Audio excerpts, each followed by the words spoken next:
Hello, I Sushmita, presenting you the short story Between Rounds by O. Henry. It is the tale of a lost child, the 6-year-old son of the owner of a boarding house with a colorful and electric range of boarders. For a brief period of the child's absence, the inhabitants pause in their regular activities and relationships. Now, the story begins. The May moon shone bright upon the private boarding house of Mrs. Murphy. By reference to the almanac, a large amount of territory will be discovered upon which its rays also fell. Spring was in its heyday, with hay fever soon to follow. The parks were green with new leaves and buyers for the western and southern trade. Flowers and summer resorts agents were blowing. The air and answers to Lawson were growing milder. Hand organs, fountains, and pinochle were playing everywhere. The windows of Mrs. Murphy's boarding house were open.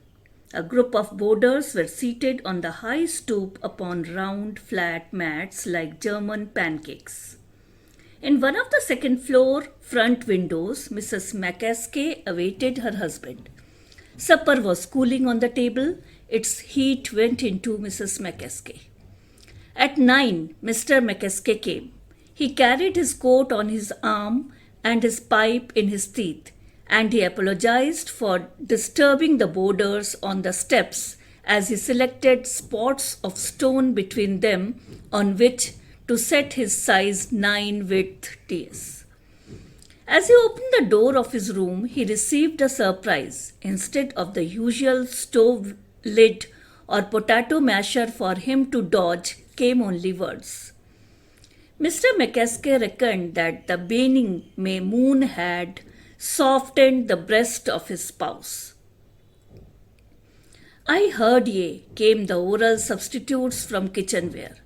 You can apologize to riff-raff of the streets for setting your unhandy feet on the tails of their frocks, but you would walk on the neck of your wife the length of a clothesline without so much as a kiss-me-foot, and I'm sure it is that long from rubbering out the windy of ye and the victual cold such as there is money to buy after drinking up your wages at Gallagher's every Saturday evening, and the gas man here twice today for his.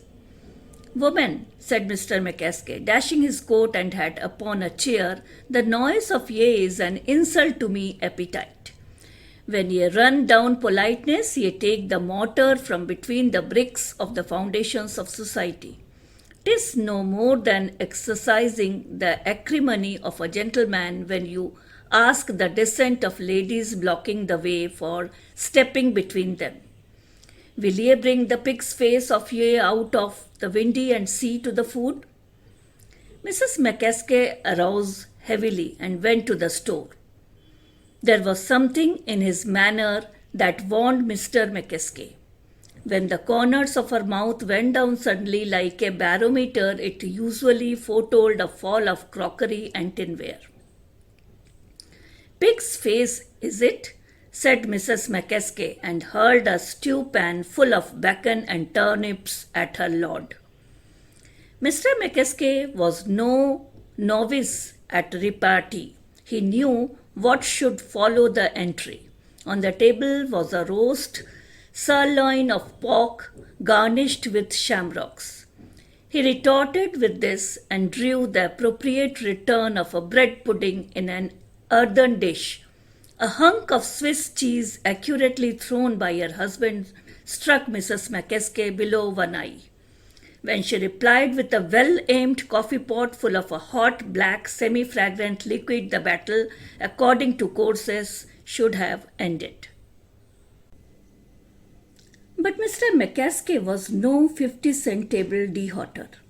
Let cheap bohemians consider coffee the end, if they would. Let them make that fox pass. He was foxier still. Finger bowls were not beyond the compass of his experience. They were not to be had in the pension Murphy. But their equivalent was at hand. Triumphantly, he sent the granite-ware wash basin at the head of his matrimonial adversary. Mrs. McCaskey dodged in time. She reached for a flat iron with which a sort of cordial she hoped to bring the gastronomical duel to a close. But a loud wailing scream downstairs caused both her and Mr. McCaskey to pause in a sort of involuntary armistice. On the sidewalk at the corner of the house, policeman Cleary was standing with one ear upturned, listening to the crash of household utensils. "'Tis John McCaskey and his misuse, as it again?" meditated the policeman. "I wonder, shall I go up and stop the row? I will not. Married folks they are, and few pleasures they have. They will not last long. Sure, they will have to borrow more dishes to keep it up with." And just then came to the loud scream below stairs, betokening fear or dire extremely. "'Tis probably the cat," said policeman Cleary, and walked hastily in the other direction. The boarders on the steps were fluttered. Mr. Toomey, an insurance solicitor by birth and an investigator by profession, went inside to analyze the scream. He returned with the news that Mrs. Murphy's little boy, Mike, was lost. Following the messenger, out bounced Mrs. Murphy, 200 pounds in tears and hysterics, clutching the air and howling to the sky for the loss of their 30 pounds of freckles and mischief. Bathos, truly, but Mr. Toomey sat down at the side of Miss Purdy, milliner, and their hands came together in sympathy. The two old maids, Mrs. Wallace, who accompanied every day about the noise in the halls, inquired immediately if anybody had looked behind the clock. Major Grick, who sat by his fat wife on the top step, arose and buttoned his coat. "The little one lost!" he exclaimed. "I will scour the city." His wife never allowed him out after dark, but now she said, "Go, Ludovic," in a baritone voice. Whoever can look upon that mother's grief without springing to her relief has a heart of stone. "Give me some 30 or 60 cents, my love," said the major. "Lost children sometimes stray far. I may need car fares." Old man Denny Hallroom, 4th floor back, who sat on the lowest step, trying to read a paper by the street lamp and turned over a page to follow up the article about the carpenter's strike. Mrs. Murphy shrieked to the moon, "Oh, you are Mike. For God's sake, where is me, little bit of a boy?" "When do you see him last?" asked old man Denny, with one eye on the report of the Building Trades League. "Oh," wailed Mrs. Murphy, "it was yesterday or maybe 4 hours ago. I don't know. But it is lost. He is me little boy Mike. He was playing in the sidewalk only this morning, or was it Wednesday? I'm that busy with work, 'tis hard to keep up with dates. But I have looked the house over from top to cellar, and it is gone. He is. Oh, for the love of heaven!" Silent, grim castles, the big city has ever stood against its revelers. They call it hard as iron. They say that no pulse of pity beats in its bosom. They compare its streets with lonely forests and deserts of lava. But beneath the hard crust of the lobster is found a delectable and luscious food. Perhaps a different simile would have been wiser. Still, nobody should take offense. We would call no one a lobster without good and sufficient claws. No calamity so touches the common heart of humanity as does the straying of a little child. Their feet are so uncertain and feeble, the ways are so steep and strange. Major Griggs hurried down to the corner and up the avenue into Billy's place. "Gimme a ray high," he said to the servitor. "Have not seen a bow-legged, dirty-faced little devil of a 6-year-old lost kid around here anywhere, have you?" Mrs. Toomey retained Miss Purdy's hand on the steps.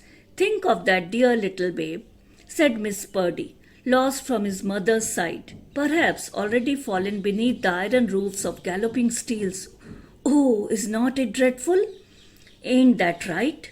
Agreed Mr. Toomey, squeezing her hand. Say it, start out and help look for 'em. Perhaps, said Miss Purdy, you should. But oh, Mr. Toomey, you are so dashing, so reckless. Suppose in your enthusiasm some accident should befall you, then what? Old man Denny read on about the arbitration agreement with one finger on the lines. In the second floor front, Mr. and Mrs. McKeskey came to the window to recover their second wind. Mr. McKeskey was scooping turnips out of his vest with a crooked forefinger, and his lady was wiping an eye that the salt of the roast pork had not benefited. They heard the outcry below, they thrust their heads out of the window. "'Tis little Mike is lost," said Mr. McKeskey in a hushed voice, "the beautiful little trouble-making angel of a gossoon." "The bit of a boy mislaid?" said Mr. McKeskey, leaning out of the loud voices, and a renewed uproar were raised in front of the boarding house. "What's up now, Judy?" asked Mr. McKeskey. "'Tis Mrs. Murphy's voice," said Mrs. McKeskey. "Harking? She says she's after finding little Mike asleep behind the roll of old linoleum under the bed in her room." Mr. McKeskey laughed loudly. "That's your felon," he shouted sardonically. "Devil a bit would a Pat have done that trick if the bay we never had is straight and stole by the parts. Call him felon and see him hide out under the bed like a mangy pup." Mrs. McKeskey arose heavily and went toward the dish closet with the corners of her mouth drawn down. Policeman Cleary came back around the corner as the crowd dispersed. Surprised, he upturned an ear toward the McKeskey apartment, where the crash of irons and chinaware and the ring of hurled kitchen utensils seemed as loud as before. Policeman Cleary took out his timepiece. "By the deported snakes," he exclaimed, "John McKeskey and his lady have been fighting for an hour and a quarter by the watch. The missus could give him 40 pounds weight, strength to his arm." Policeman Cleary strolled back around the corner. Old man Denny folded his paper and hurried up the steps just as Mrs. Murphy was about to lock the door for the night.